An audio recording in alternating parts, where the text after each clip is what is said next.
episode of The Sovereign Soul with me, Jacqueline Hopper. I am super excited to share with you Miss Anne-Marie. She is the guest for today. She is a bundle of energy and so much more. You are all going to just love, love, love, love, love everything about her. You're going to enjoy our conversation. It's a conversation that, to be honest, I've been feeling like I've needed to have on this podcast since the moment we launched.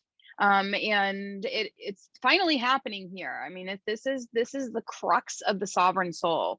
You know, the sovereign soul for me is someone that owns their power. They own who they are. They recognize that their power lies within their choice, the choices that they make, the decisions that they follow through with, and all of the connection to the inner being that comes from owning your own sovereignty. And so I am stoked. Miss Anne-Marie, will you share a bit about you? Tell everybody who you are, introduce yourself before we get head on into it. Well, first of all, I want to thank you so much, Jacqueline, for having me today. I'm excited to talk to you. We connected last week and it was like two best friends. Yes, very so, much. so my name is Anne-Marie Zanzal. I am somebody who came out later in life to the LGBTQIA plus community. And because of that journey and because of what happened, I started to work with other people who identify as women or who are comfortable in those spaces. And I work with them to help them to become their authentic selves.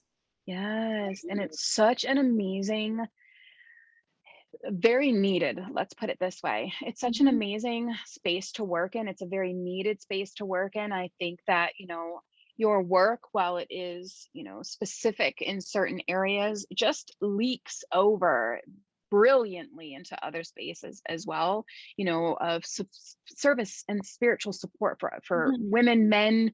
It doesn't really matter, No, because no, right now the world needs love. That's what love and acceptance. It doesn't freaking matter who you are, where you've come from, where you're headed, what you want to do, what you don't want to freaking do anymore. It doesn't matter. it The doesn't. world needs that energy of acceptance and more so the energy of love. So I just, Yeah, so and good. actually, I am actually going to start including men in the near future, but I just haven't up to this point. I knew that. Yeah, I so had I just a haven't feeling. done that to this point. Yeah, yeah. It's so cool and it's so interesting, when you meet people, as we did last week, connecting with their energy and doing my thing, immediately your guides are like, we're ready for this, and this is so happening, and this is so in the works of things, and she's got so much to say. We're gonna talk about this. And it was just like, holy cow, like, do you know how active you are? And I think it was brilliant because you really do know how turned on, how opened, how active you are, not just energetically but in your heart chakra, like boom, Mhm. boom, boom, um A and I lot think of that work, Jacqueline. I know, and that's what I want you to share. I Yeah, want you it's to a lot of share work. that because we both said we need people to understand that may be a lot of work, but it's so freaking worth it. Yeah, it is so freaking worth it. It really is. And it's a lot of like moving from how I was conditioned to be to a place of how I was meant to be. Like I do Yeah. believe we all come onto this earth and like we come in the image of the divine and we come onto this earth and then life happens, Hmm. and we get conditioned by life, and what is conditioning? It is how we're taught behave by our parents, our families, our schools, our friends, our religion, our community, even laws, believe it or not, Yes. can Yes. make us regarding like some of the hot topics right now. There are laws that are made to restrict people and live a conditioned life. Absolutely. And so you know what I ended up doing when I came out later in life, and I moved from a lot of the conditioning that I had to letting some of that go. And Mm. really my conditioning was about being a woman, being somebody who was raised in religion, and as you know, I'm a minister, I'm ordained, and letting go a lot of those, and as a mom. So, Yeah. like, really working really hard to let go of that conditioning that how I thought I was supposed to live my life. Yes, absolutely. And I know. everyone can identify with that right now. Every one of these listeners and these beautiful souls that have made their way to our voices and our Mhm. space here, they resonate with this. At some point in your life, I know you've questioned WTF. Like, this can't possibly be real, Well, and you know? especially during the pandemic, I think a lot of people did Yes. WT2TF. So I Hmm. think that's one of the gifts of the pandemic, although it was Yes. brutally hard for so many people and there was so much loss and grief. I Yes. think it gave an opportunity for many people to like sit with themselves, which sometimes we know is really hard to do. And Mhm. we got to, get to sit with ourselves and really think, what do I want? So I want to stop you there because your guides are already coming in talking about no, no, no, no, no. She needs to add to this. All right. So you're right. COVID asked us to sit with ourselves. But Hmm. for some out there who may still not understand or even know what that concept is, you are here right now to hear this from her. What does it mean to sit with yourself? This is important to build upon where we're going to go in our podcast here. Okay.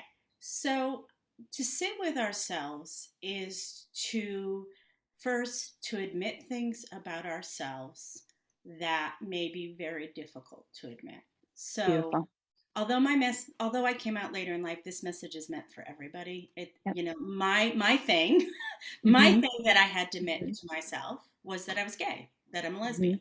Hmm. And it was very hard to do. I was married for 27 years, 4 kids. I've done the heteronormative, I've done that. Yep. And so the first thing we have to do is let in the hard truths about ourselves. So Yes. when I let that hard truth in, meaning because I knew that and it's not, what I mean about that, why it was hard was because I knew I was going to have to change some things if I was going to live as authentically as I could in this world. And Yes. so I had to deal with a lot of things, and I won't go down that road because we'll No, no, kind of you've made the point that they want, because that change that we see that we now know we have to make, that's where the fear is inserted. right. Because that fear of being seen, that fear of being heard, that fear of stepping out as that new authentic version of ourselves, that fear is like, wait a minute, are we going to be accepted like we used to be? And you were sharing with me, you were someone that was very well known in your community, Hmm. and no one would have saw this coming. And that's Yeah. the truth for a lot of people's. I know Glennon Doyle could even say the same thing, like, no one saw that coming, and here I am, bull in a Well, china shop, totally shifting things. But I think I don't want to call it rebellion, because you weren't rebelling against anything other than the conditions placed upon you. You correct. know what I'm saying? But in society's view, you're rebelling against whatever Right. shakes this energy up of conformity. And man, do we freaking need that right now. Right. And so then the next thing that happened is then I had to sit with those feelings. Yes. And I think it's really, really important to use the image of, and I know it sounds trite, of the butterfly, because there's the Hmm. caterpillar, and then there's the pupa phase, which we don't talk about. But that's when you're Hmm. a mushy mess. And so, Hmm. a lot of times when we're making significant changes within our lives, we do often have, I called it my fetal position phase, where it Hmm. was 6 months of like, I mean, like, this is the thing is that, I'm gay.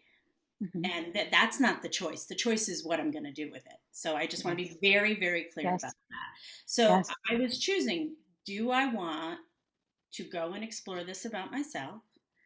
And if I do this, I no longer, because I did not want to be married and do this. And Hmm. it's just not ethically part of who I am. And so Right. I'm like, I have to leave my marriage of Hmm. 27 years, which had provided safety and security and all those things and love. We had a very mutual love for our children together. Hmm. And the thing is, that was where the fear was. Like, Absolutely. because I didn't know what was going to happen. Like, I literally did not know what was going to happen. I Yeah. really didn't. And I always talk to my clients that, like, I spent 6 months like waiting to take that step off the cliff. Hmm. When I took the step off the cliff, it was only 2 or 3 feet down. But I thought it was Yeah. 100 feet down. You know what I mean? Yes. It's So, the story that our egos tell us. Right. and some stay in it, 6 months, some stay in it for years. And Exactly. that's what you're hearing for that time space until at this point I don't know what's going to happen, and I won't know until I make it happen. When there was two parts of your story that we want to highlight. One is this coming into yourself, not Correct. coming out to anybody yet, but you were coming into yourself going, okay, this is starting to look a little different than what I thought it was. Hmm. That is a process all its own. Hmm. And then foundation that just got poured, we're about to start making some mabby changes on by saying, now that I've gone within and know this about myself, I'm about to take this out and say to a partner who you truly did, admire and have so much heart for, and to a family that was together, and all of that, which is still together, by the way, we should Yeah. make that big note, still beautifully intact. Yeah. But our ego say, because I did the divorce thing, I said to my husband, I can't, you're not supporting me the way I need you to. I cannot do this. I'm taking the kids. We're going to go back to New York. We're going to, get divorced. And that's the end of that story. Or so I thought, only for COVID to happen and bring us back together in all our healing and expansion. Right. But I did that divorce thing. It was hard inward to say, I think I'm done with this. Mhm. Scary inward to say, I think I'm done with this. And I can only imagine having this version of you as well, that you're like, I'm not just making this choice to be divorced. I'm also saying this is because this is a lifestyle that I'm shifting, and it no longer resonates or aligns with me, and I'm going to go down this path now. Mhm. Mhm. Yeah. Exactly. And also too, my ex-husband, so I want to be really clear that this was a 10-year journey for me.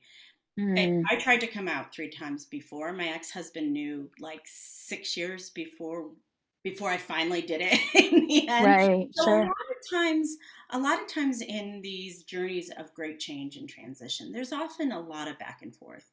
Yeah. And sometimes it takes, like Jacqueline said, sometimes it takes years and years. And Yeah. so it really did take years and years for me Yeah. because I had to let go of my fear. I had to let go of my Yeah. fear. Like, can I support myself? I was already making a living, so that wasn't a problem. But it was like, can I support myself? Can I do this? Can I do that? And I didn't know. And I can, but I didn't know when I Yes. Yes. started it. And, Yeah. and a lot of change happened, you know? Yeah. Mhm. Absolutely. So talk to me about how clients are coming to you now, and some of the things that you're seeing in the clientele list that you have of what people are struggling with the most in this moment, and couple that with the message that you really want them to receive. Um, So my clients, when they come to see me, they often are struggling with their sexuality. Um, so I use a baseline that I may not be straight, Mm, and that is that's an easy in for people because a lot of mm-hmm. times people, when they're first coming out, really are very hesitant to label themselves anything, which is Sure. perfectly appropriate. Mm-hmm. And you also never have to accept a label. You just don't. Mm, And as they deal a lot with what is called internalized homophobia, in which we all that conditioning, all those seeds that yes. were planted. A lot of times people can be the most amazing allies to the queer community, but then they say, everybody can be gay, everybody, but the only person who Mm, can't is me. is me. Yes. That's internalized homophobia. And then Wow. and then a lot of times, most of my work, though, which is really, so I do all that beginning work, and then I talk a lot about conditioning and authenticity. And then the next thing is I do a lot of divorce work. Actually, the Wow. majority of the work I do is divorce work Mm, because, from the steps of, telling their husband, coming out, telling their families, telling mom and dad, all those steps I walk through, and my community that I have, the group mm, coaching that I have, and we mutually support each other as people go through these steps. So, and yes. then another thing too is that a lot of times, so I'm going to say, if you take 100%. a lot of women come out later in life after they've fallen in love with another woman. Like it comes Mm. out of the blue. Some of them have always thought they were straight. They never, ever, ever, ever imagined that they were gay in a million years, and then they fall for somebody. Or Mhm. they had, they had relationships when they were younger, but they decided to marry a man for whatever reason. And then there's people like myself who didn't fall in love with somebody. But I knew that if I didn't go and explore this, I did afterwards, but if I didn't go and explore this, that I I would have a lot of regret in my life. And as Yeah. you know, I was a hospice chaplain for years, and Yeah. what I do know is that people never regret anything they've done in their life. They Nope. regret what they don't do. And so 100%. and if you do something and you happen to regret it, you make meaning from that. You know what I Mhm. mean? So Mhm. Yes. I am so glad I did this. It was the best thing I've ever done in my life, and the hardest. Absolutely. Absolutely. Absolutely. And you're so, so right. I mean, I think when we are conditioned in society or in our communities and in our families that love is supposed to look like this.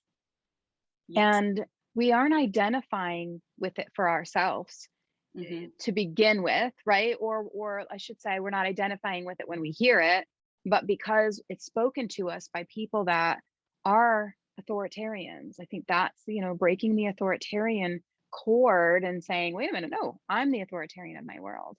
That means I get to choose my thoughts, my beliefs, my truths, what I resonate with, what I align with, what I don't, what I choose, what I don't choose.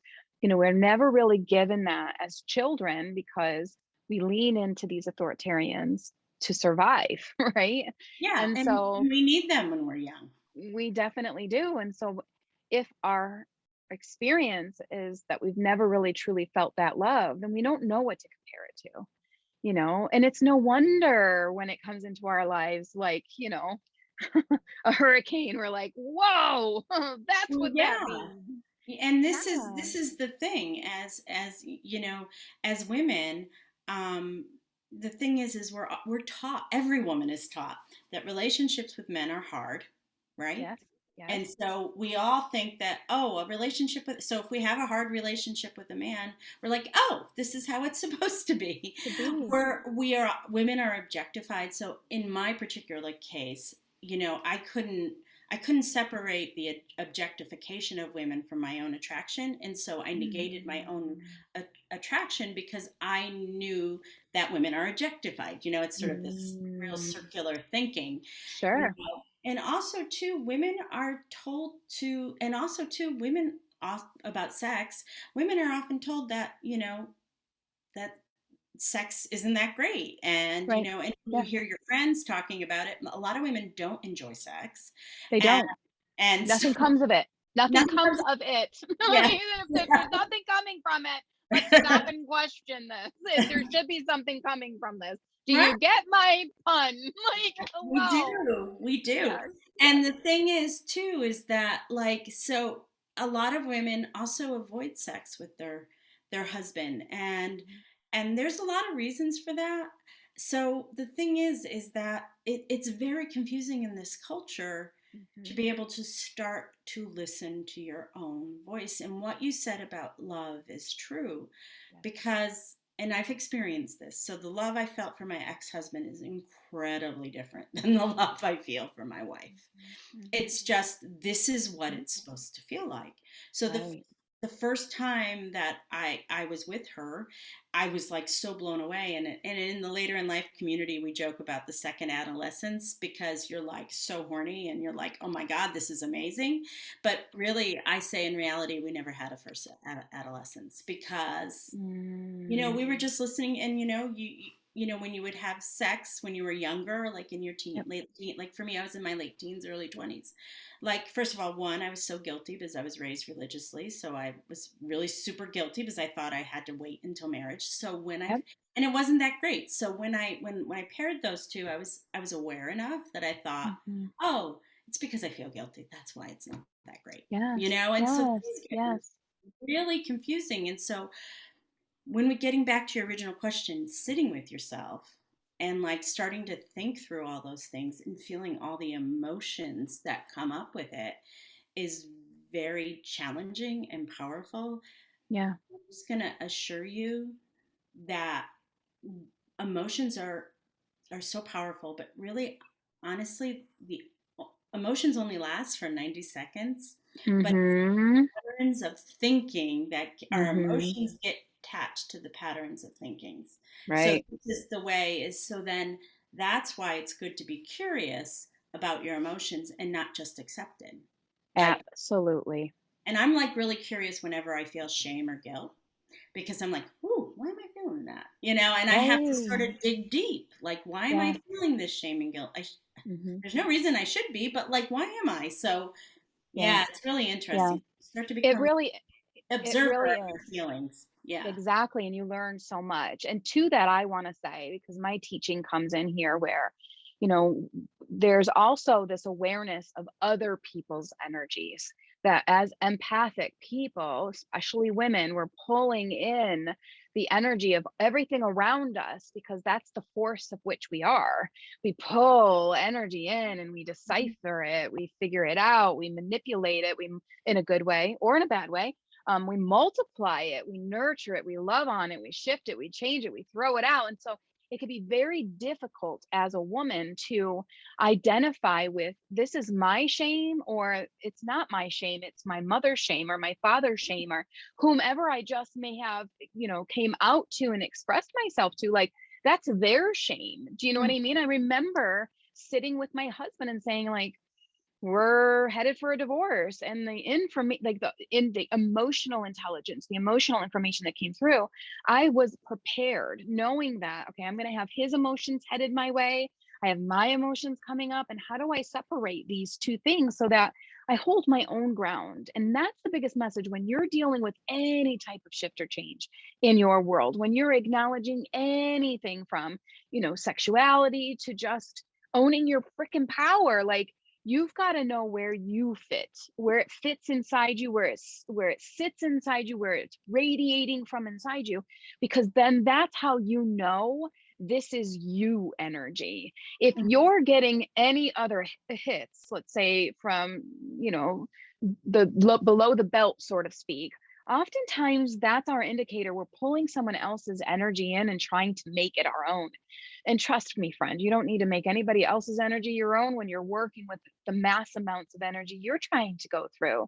So, to everything that Anne-Marie just said, I would also add, be very cued in to what you're feeling and question, even, is this mine? Or am I feeling this perceived shame that they might feel when I say this is my truth? Or Hmm. is this mine to work through? How do you know? Let's say you ask yourself this and you think it's yours, but you've done so much work and it's not working. Like, what point do you go, maybe it's not? If you can't make it make sense, it's not yours. If That's you good can't advice. make it, if you can't make it make sense, I'm going to have the team go ting on the podcast when they do it. But if Yeah. you can't make it make sense, it's not yours, because Mhm. it's not supposed to make sense to you when it's not your energy, it's theirs. And so when you're working through, in this conversation, it is about, speaking your truth, coming to your sexuality, coming out if you're someone who is And it's questioning all these things. and it's But also it's about divorce and it is. so so that's like I said, like I start working with people coming out later in life, and then the next thing that happens is that I do a lot of divorce work, Yeah. and so I also had to deal with the shame about getting divorced, and Yes. so this is the thing is that there is actually a sort of a revolution in this country where people after 50 are getting divorced. There and is. and a lot of times women are saying I just can't do this anymore. I feel Hmm. alone in my marriage. And so whether I was gay or not, I still felt alone in my marriage. Yes. But I do believe that if I had been straight, I would have stayed Yeah. because it was it was what I knew. Yes. It was conditioned. Yes, and Yes. that's what I thought. That I remember looking out the window once and saying, is this all there is? This can't Mhm. be all there is. And so Mm. that's when I think right after that, that's when I took the leap, you I know? love that. I Mm. love that so much. And again, our listeners can certainly resonate with that, whether that was the you peering out the window, questioning if this is all there is to your marriage, whether this is all there is to you as a woman, whether this is all there is to you as a business person or to life. I remember those. And one could look at it as a dark night of the soul, where you're starting to really look at the Exactly. shadow aspects of like, what the hell am I doing? This is not fun and you're not funny. You know what I Right. mean? Yes. So it's kind of like but you also, I feel like people now more than ever are getting to a point of limit. Like they're at the limit of tolerating anything less than what feels good to them. And for those ones out there, you hear me clearly. This I know you're going to hit, it's going to hit you when you're at your limit of no longer desiring to tolerate anything less than amazing or awesome or epic or orgasmic.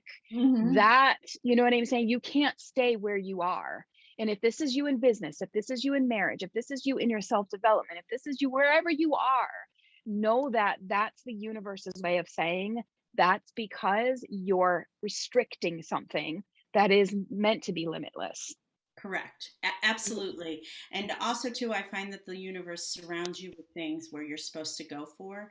And so I always joke that I was always, all my mentors were lesbians. I mean, when I was a minister, and so and my therapist was a lesbian. I didn't choose her. I had Because no of it. I yeah. until a couple years in. I was like, oh, she's gay, you know. But the Yeah. thing is that I felt like the universe kept surrounding me with people like queer Mhm. people, Mhm.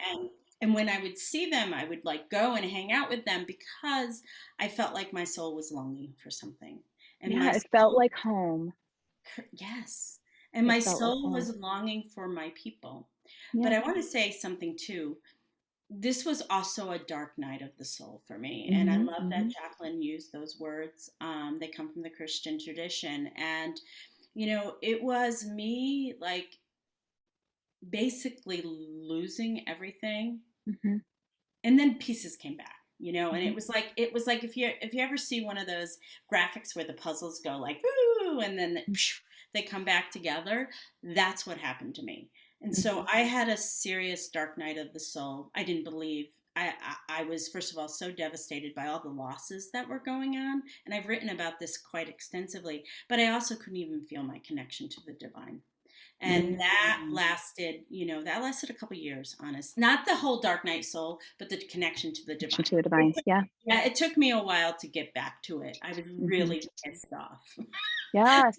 And Well, and that's nothing will cut the cord to connection. Like no one hangs up on us quicker than those ones who get ticked off. You know what I mean? So I well, mean, and it's also too, we're allowed to get ticked off because the divine can handle it.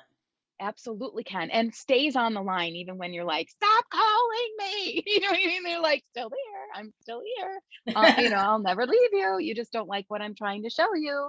Yeah. And essentially too, the other thing to know is that it's not just the divine, but it is your highest self. It is your higher self saying, "Listen, we knew this was part of our journey. We knew we'd get to this point. We knew we'd have to do this. This was what you said. I want to go forth and learn in the contrast, in the duality of the mess that looks like this. But I signed me up. I'm so excited." And then we got here and somehow we forgot the notes. We're like, where the hell did I put my notes? I have no idea what I'm supposed to do. What am I supposed to Well, do? but I also think that we get here without the notes because if we had the notes, then we wouldn't learn anything.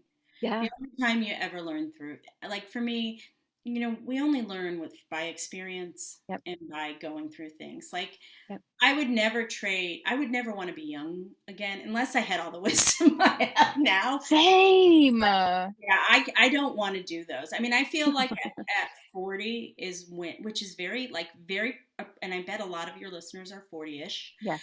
Yes. It's very appropriate.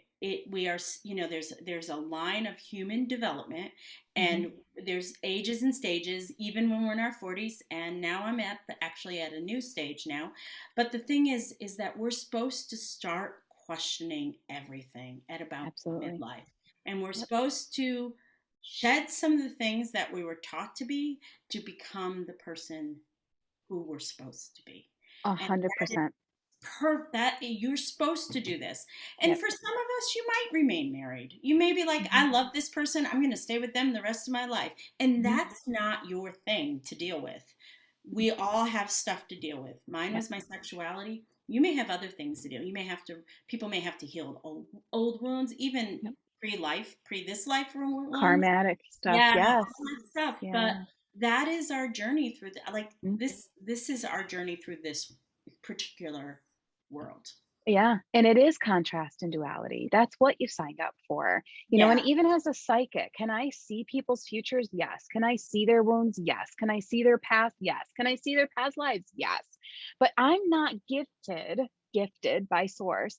Anything I'm not supposed to see, know, or understand, if that's going to shift or alter their ability to have a miracle moment. A miracle moment is a shift in perspective. Nothing creates a miracle better than a shift in perspective that we come to on our own. If we Yes. had people doing it for us, like finding the notes, we swore we were having notes, right? So you swore, fine print on the contract, notes will not be provided. Like, sorry. We knew we weren't going to know what to do, but as souls, I mean, part of the dark night as well is going, wait a minute, in the spiritual realm, there is no struggle. There is no hardship. There's only love. They're living their best lives over there. I'm a soul in a body. What the hell is this about? Do you know what I mean? It Mhm. can be frustrating for souls. Let me validate that for you. If Yes. you're someone deeply connected to your soul, it can be very frustrating to you because your soul knows this is all BS, but Mhm. somehow you're trying to maintain a human thing. You got Mhm. to be soul and human, soul and human, soul and human, and so when we're conquering these mountains that we've put in our path for the purposes of healing, expansion, and lessons, we want to remember that there is a soul that knows bigger than this, more than this, expansive, a higher perspective from this, and we can go to it. You Mhm. don't have to do any of this on your own. You are absolutely never alone.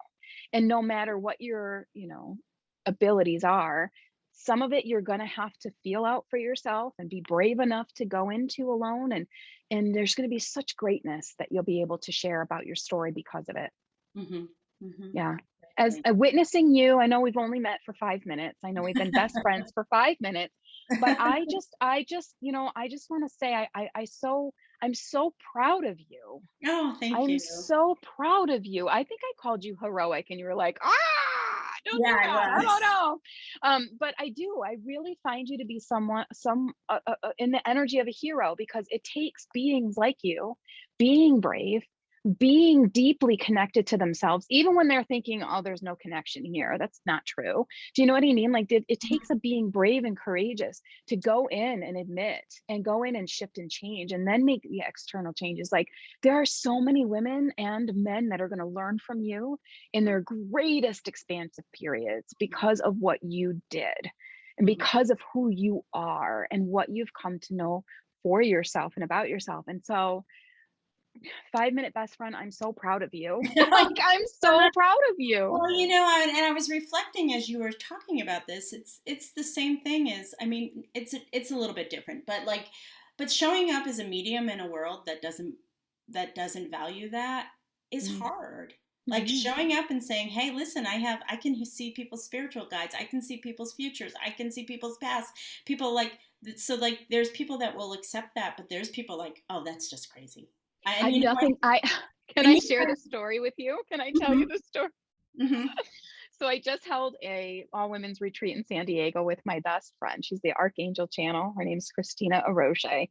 And I was on my flight with this woman. We were in, I don't usually, we're not bragging. We were in first class, but it means something. Like, we were gifted, all of the drinks and things like that. And so um we get in and I sit next to her and I'm, hey, how you doing? And she's like, oh, this is so great. Da, da, da, da. And are you headed to the same place? And, oh, that's amazing. What do you do for work? And so, I said, I'm a spiritual teacher and I'm going to a retreat. And she's like, oh, you can immediately feel her energy start going. Yeah. And so I was content to stop there. Do you know what I mean? And then I could smell her wheels turning. Like I could feel the question coming. And I was just like, oh my God, I don't want to do this. But my guides were like, no, it's important that something about this was important for her to hear. And so she said, well, so what does that really mean? And I said, well, I'm a psychic. And she just was like, oh, that's amazing. That's so incredible. Ear pads went in, laptop came up. Can I have 2 things of champagne, please? And we were gone. You know what I mean? Like, so there are some that are really tripped up and they want, and it was like, listen, sister, it's okay. I can look the other way, but Yeah. it's an ability we all have. We all can go into a room and feel it out. We know if we're into something we can't get ourselves out of, or if this is going to be okay. You meet people, and when you trust yourself, when you meet people, these are your people. These are the people, that we want to hang out with, or Right. this is a no and it's okay. Well, and it's also like, I have a coach and she talks about your ideal client. And the thing is what I have started to do, which I didn't do before because I had like money fears. I sometimes won't take somebody because I just know that our energy, like, and before I would, and then it would always, something would happen, Yeah, and the thing is that what I know now is that energies do need to be aligned, and absolutely.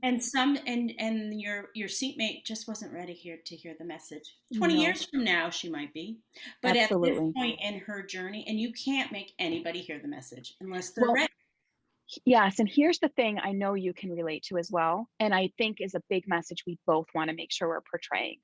I can see her energy, but I don't come from a space of judgment. And I think that's exactly why she shut off and went "Whoop," with the guard, because she didn't want to be judged for what she was hoping I wasn't seeing or thought I wasn't seeing.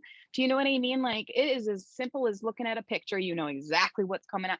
But when you're in an energy such as a healer, we hold space for people. We don't judge them. We're not demeaning them. We're not putting them down. And so anytime you have an interaction, you want to hold that space of receiving, right? So we're not here to judge wherever everybody is coming from. That's not what that is. No, no. However, she immediately started to judge herself, which made her fearful of what I was capable, or maybe what she thought was not capable of doing. She thought I was a quack, and so she just decided to disconnect. Well, and I also, I'm really glad you've made that point, Jacqueline, because that's really an important part. But like, Yeah. so for example, like, so I do group coaching, and so I have to feel that I will see somebody one on one.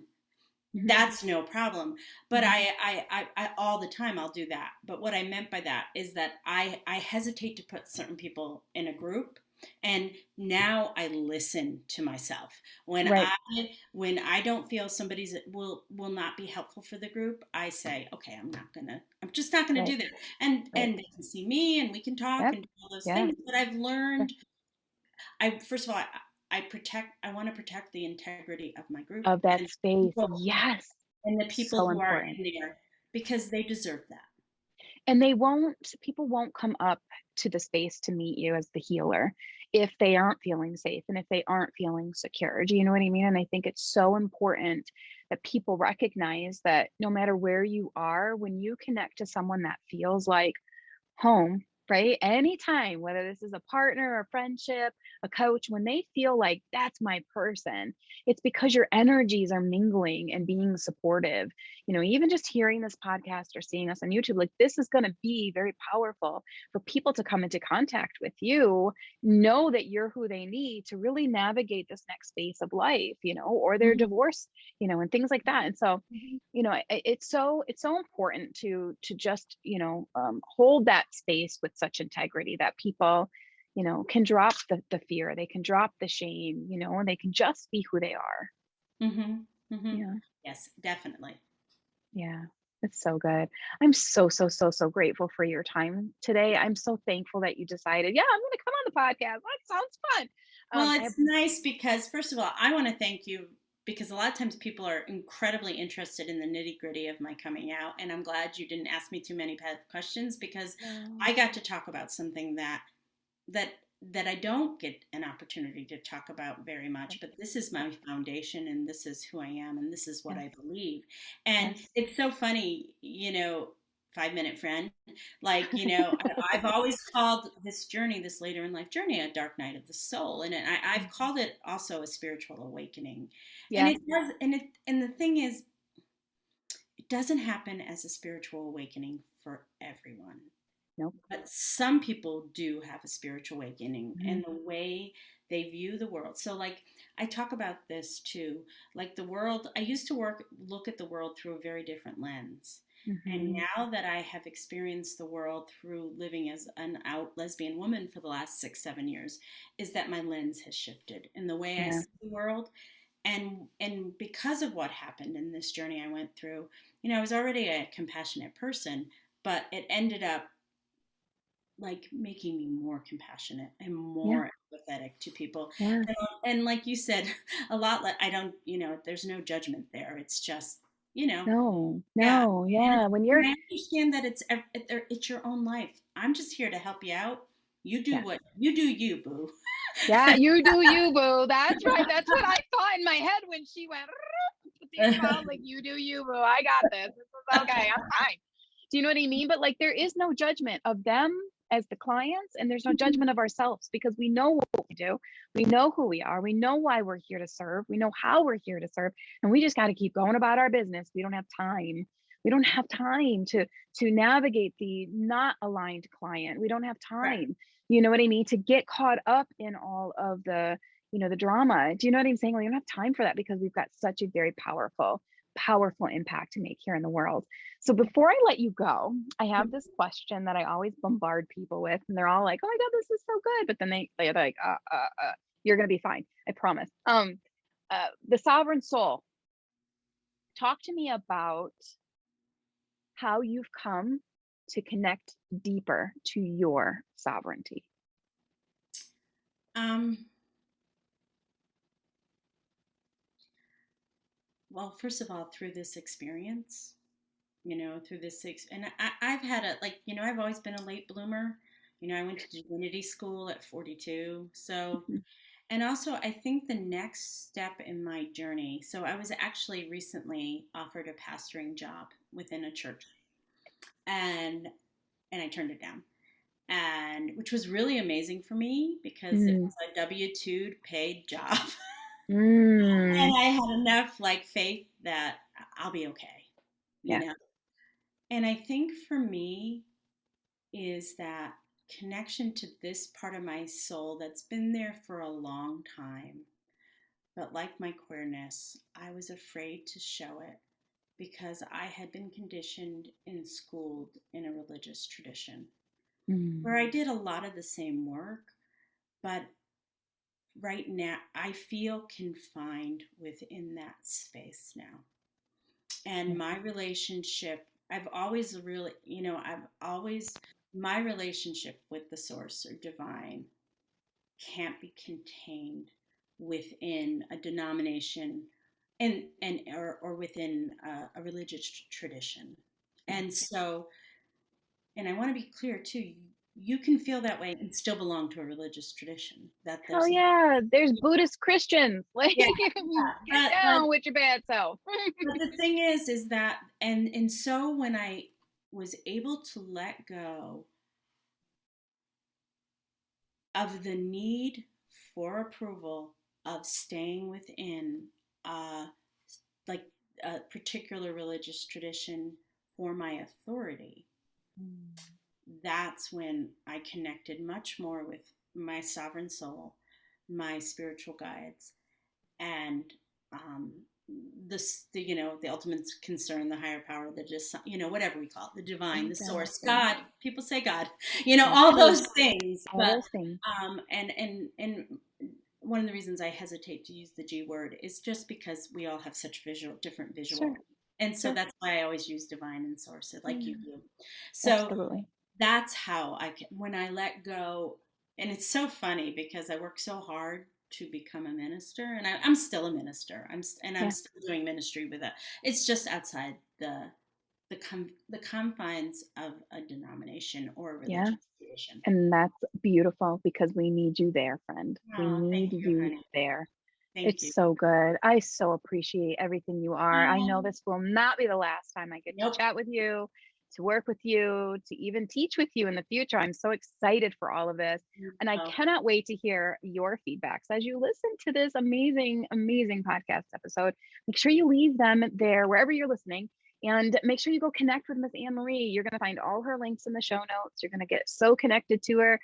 She's going to be your best friend too. And I'm willing to share. So make sure you slide into her DM if you need any support in any way, shape, or form. She's here for you, babe. She's here for you. mm-hmm. Thank you again for everything. I Thank appreciate your you. time. Oh, thank you.